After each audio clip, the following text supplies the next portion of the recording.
সুপ্রিয় দর্শক মণ্ডলী, নারী ও পুরুষের সমান অধিকারের পরে আরো নতুন কিছু দাবি নিয়ে রাস্তায় মহিলারা আন্দোলন করছে। চলুন তাদের দাবিগুলো কি জেনে নেই। আপনারা কিসের দাবিতে এখানে আন্দোলন করছেন? আমাগো কামের অধিকার দিতে হইবে। আপনারা কি কাম করেন? আমরা অনলাইনে কাম করি, ইমোতে কাম করি। ইমোতে কি কাম? আকাম, সোজা কথা আকাম করি ইমোতে।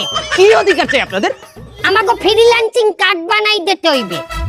কি বলেন? ইমোর সাথে ফ্রিল্যান্সারের কি সম্পর্ক? তো ফ্রিল্যান্সাররা কি হরে ডলার কামায়, আমরাও তো ইমোতে ডলার কামাই। আমরা দেশি লোকের লগে ই করি না, আমরা ই করি ইমোতে বিদেশি গো লগে। আচ্ছা, আপনারা যে দাবিটা করছেন এটা কি স্বাভাবিক? অবশ্যই স্বাভাবিক। যেভাবে মাতারিকে সবকিছু মাইনে নিতেছে, এইভাবে আমাগো দেখবেন একদিন আমাগো ইমোতে আকাম সাকাম ফ্রিল্যান্সিং কার্ড দিয়ে বৈধ বানাই দেবে। এই স্বাধীন দেশে থাকতে যদি স্বাধীনভাবে ইমোতে একটু কামই না করতে পারি, তাহলে স্বাধীন দেশে থেকে লাভটা কি? আর তাই আমাকে ভারতে পাঠাই দেন। বলছি ভারতের মোদিও বলে আমাকে কাজ পছন্দ করে।